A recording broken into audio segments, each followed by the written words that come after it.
Black fungus के बढ़ते मामलों को देखते हुए राज्य सरकारें इसे महामारी घोषित कर रही हैं। अब इस लिस्ट में बिहार, मध्य प्रदेश और उत्तराखंड का नाम भी जुड़ गया है। अब तक 2 दर्जन से ज्यादा राज्य ब्लैक फंगस को महामारी घोषित कर चुके हैं। मध्य प्रदेश में ये इन्फेक्शन तेजी से फैल रहा है। मध्य प्रदेश में 720 केस आ चुके हैं। अभी तक 10 लोगों की मौत हो चुकी है।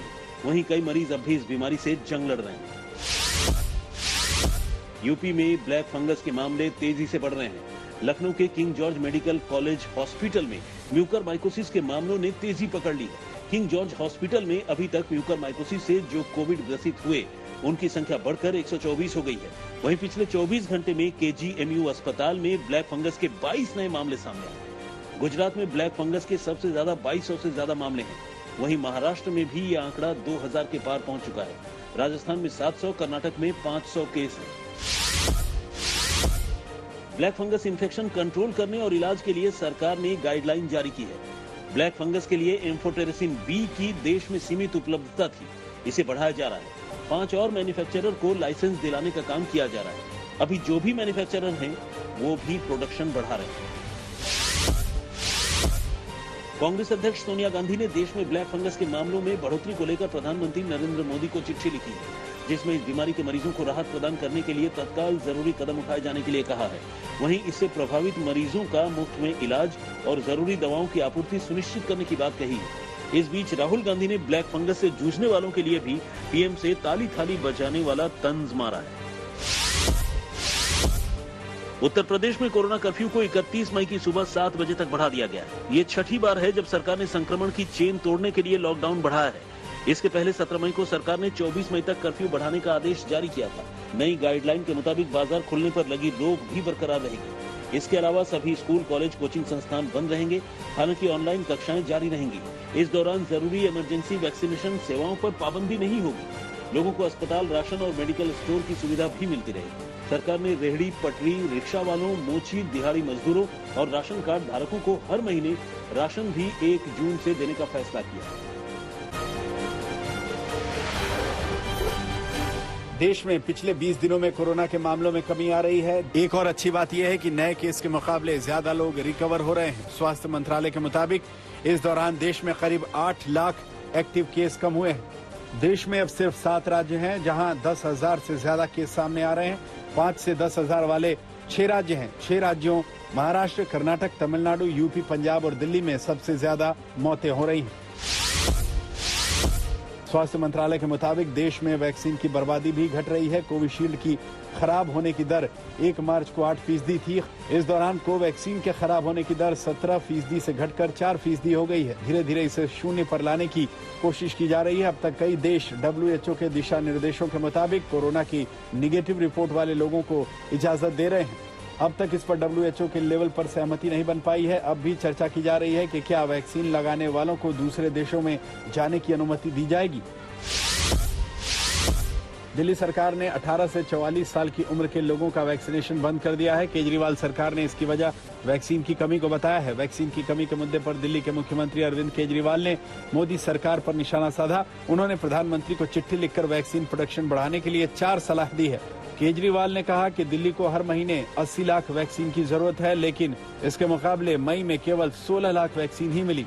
जून के लिए केंद्र ने दिल्ली का कोटा और कम कर दिया है। जून में दिल्ली को केवल 8 लाख वैक्सीन दी जाएगी। अगर हर महीने केंद्र से 8 लाख वैक्सीन मिली तो दिल्ली के युवाओं को वैक्सीन लगाने में 30 महीने से ज्यादा का वक्त लगेगा। बीजेपी ने केजरीवाल पर सियासत करने का आरोप लगाया है। दिल्ली में कोरोना के केस घटकर 2000 के करीब आ गए हैं। बीते 24 घंटे में यहां 2260 लोगों में कोरोना के संक्रमण की पुष्टि हुई। ये संख्या 31 मार्च के बाद सबसे कम है। 1 मई को यहां 25,000 से ज्यादा केस मिले थे, यानी अब तक नए मामलों में 12 गुने से ज्यादा की कमी आई है। दिल्ली हेल्थ डिपार्टमेंट बुलेटिन के मुताबिक इस दौरान 182 लोगों की मौत हुई। इसी के साथ दिल्ली में कोरोना से मरने वालों की संख्या 23,000 के पार हो गई। अच्छी बात यह है कि पॉजिटिविटी रेट कम होकर 3.58% हो गया है।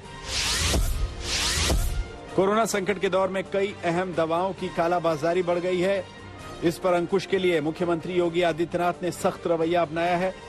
सीएम योगी आदित्यनाथ ने आदेश दिया कि कोरोना दवाओं की कालाबाजारी करने वालों पर NSA लगाया जाए। यही नहीं, सरकार की ओर से कालाबाजारी करने वालों की संपत्ति जब्त करने की कार्रवाई होगी।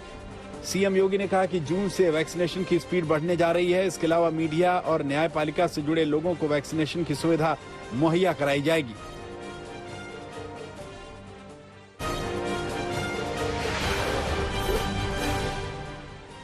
बीजेपी अध्यक्ष जेपी नड्डा ने बीजेपी शासित राज्यों के मुख्यमंत्रियों को चिट्ठी लिखी है।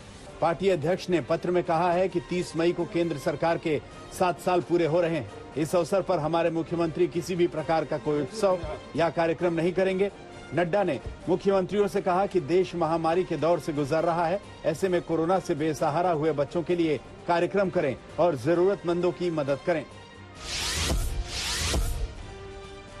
उन्नाव में मुस्लिम युवक की मौत के बाद सियासत तेज हो गई। असदुद्दीन ओवैसी ने योगी सरकार पर हमला किया। ओवैसी ने कहा कि महामारी में भी मुसलमानों को हिंसा से राहत नहीं मिल रही है।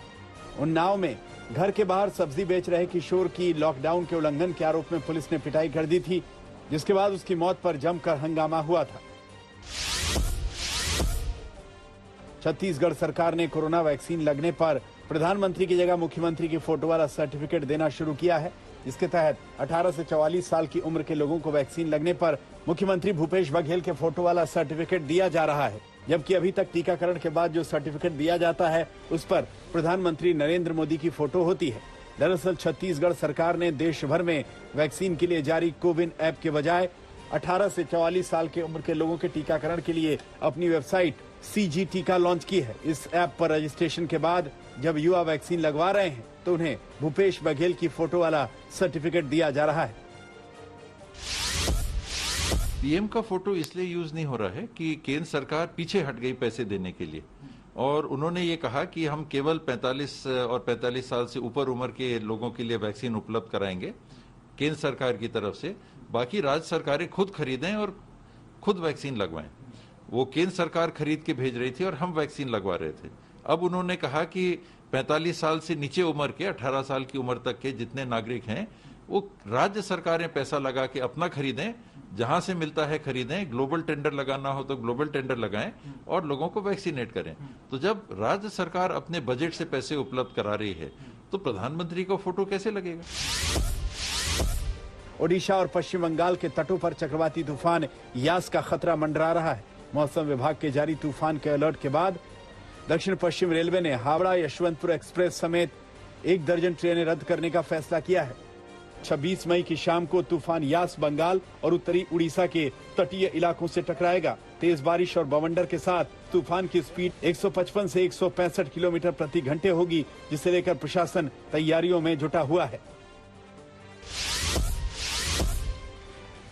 तूफान तौकते की चपेट में आए जहाज बार्ज P305 में सवार 50 से अधिक लोगों के शव बरामद किए जा चुके हैं, जबकि दर्जनों लोग अभी भी लापता बताए जा रहे हैं। अरब सागर में खोज और बचाव अभियान चल रहा है।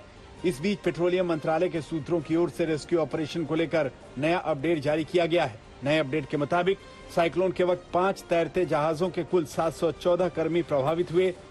3 जहाजों के सभी 440 चालक दल सुरक्षित लौटे।